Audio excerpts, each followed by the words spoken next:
Hey YouTube, Dennis Miller here again. Today I just wanted to do a review on my speed loader for my 9mm, for my Ruger SR9 that I did my last video on, and also my Taurus 357 Magnum 7-shooter. We'll start with the speed loader.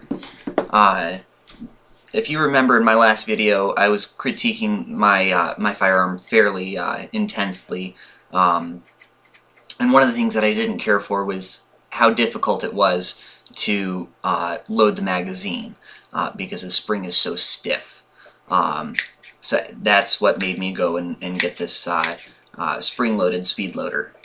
I have in front of me my 17 rounds. There's a picture of it in the corner of the screen.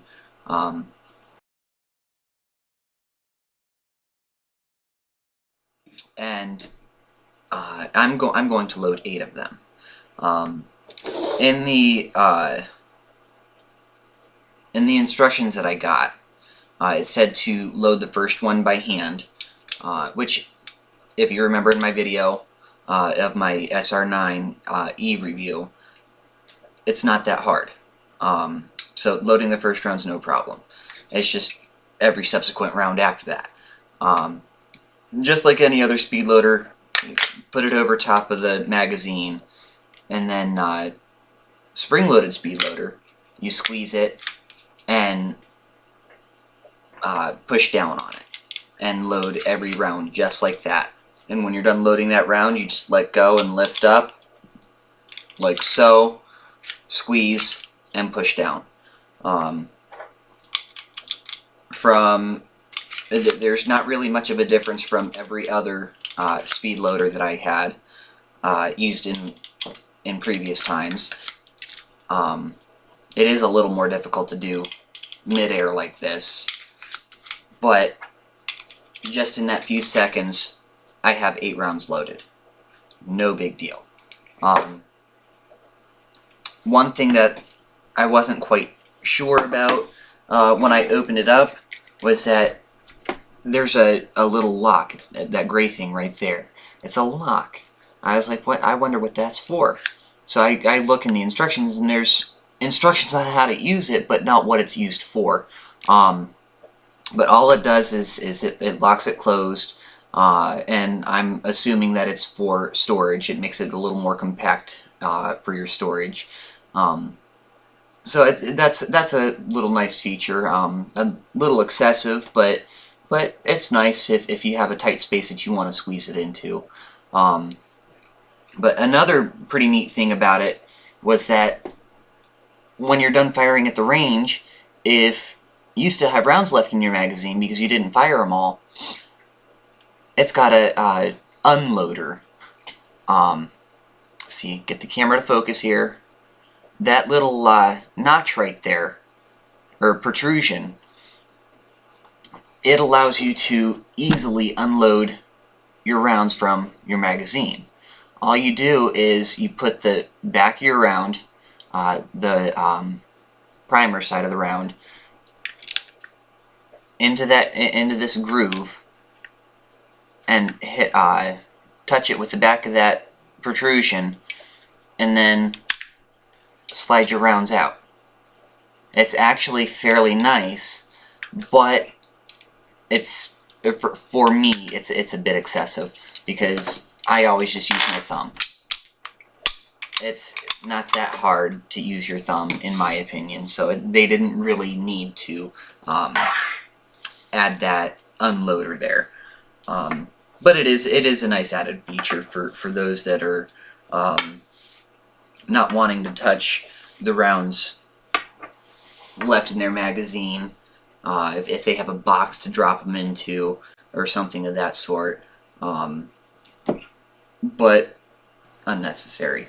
Now on to the Taurus 357 Magnum 7-shooter. It is a revolver. I wasn't sure how I'd like it when I first fired it because it is a revolver. I've never fired a revolver. It is a long barrel, so it is really front heavy, Not necessarily the greatest for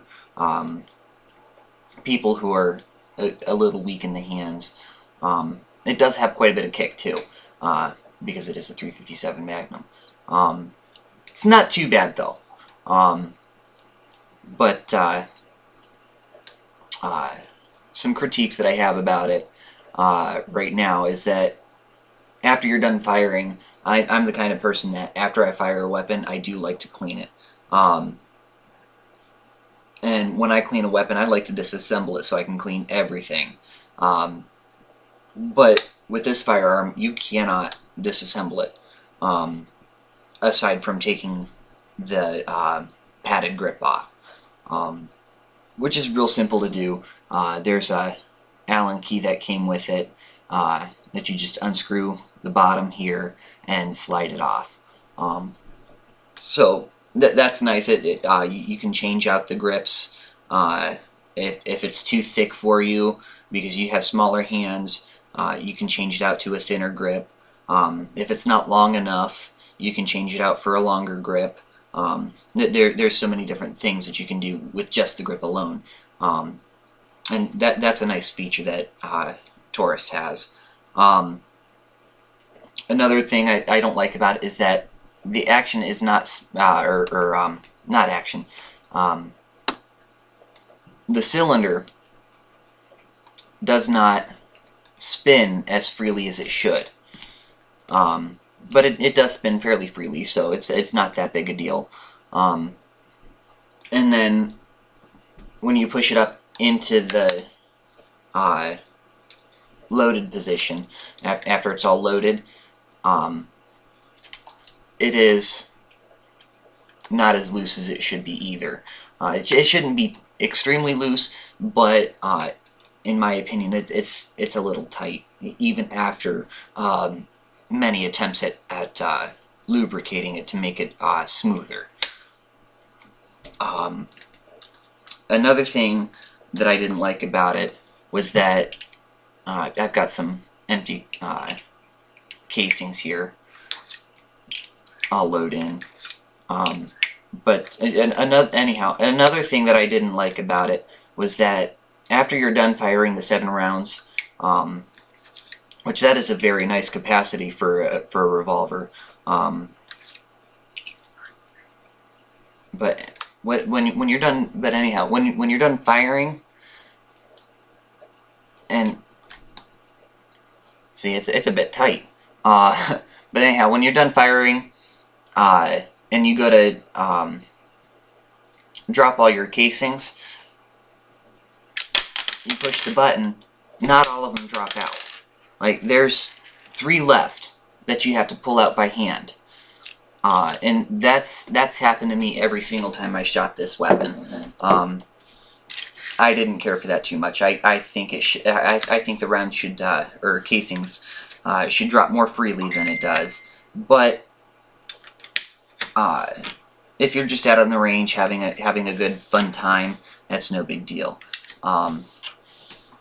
Or if you're just using it for home defense, most people don't even need more than 7 rounds to defend their home. So that's not really a big deal. It's just something I didn't care for. It puts a little more work into reloading.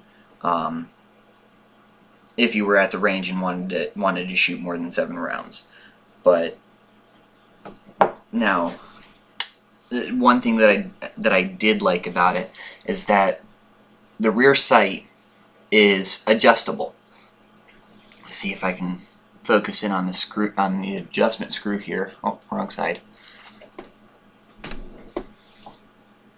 There is a screw right there, and it adjusts the rear sight aperture.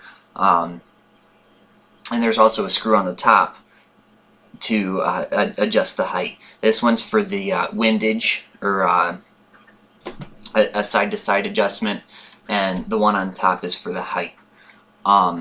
And another neat feature is for low-level light firing. It's got a fluorescent paint on the front sight post, so that makes it very nice. And then on the rear sight, they outlined the box in a white paint, so it does make obtaining your sight picture a little more easy. So I did like that. It is a single action and double action firearm. Just like if you're familiar with firearms, you know that you pull the trigger for double action and then pull the hammer and then pull the trigger for single action. So it's a very nice firearm. It has quite a bit of power to it, and will stop almost anything right dead in its tracks as long as your sight picture is good and you're on sight. But that is it for the 357 Magnum from Taurus. Thank you, YouTube. Have a good day.